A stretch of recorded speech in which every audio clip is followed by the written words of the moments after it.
Yes, aniyo umunsi wawe utegura gute? umunsi wanjye buri gihe uhora ari imiziki. Njyewe nkunda umuziki ku rwego njya nibagirwa nkagenda gitari muri salon de coiffure, nkaza kwibuka ko nayihajyanye, nkabyibuka turi kuyibika iri no kutugora ko ni na kinini. Nta kundi kuntu umunsi wanjye bumeze, njyewe ndacuranga ku buryo hari intoki zizamo n'amabavu, nibyo nirirwamo.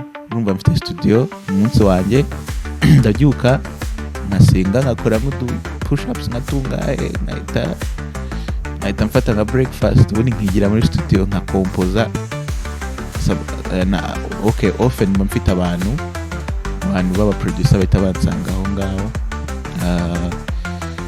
Ku cyumweru akenshi nkabiharira umuryango, nkaharira umuryango.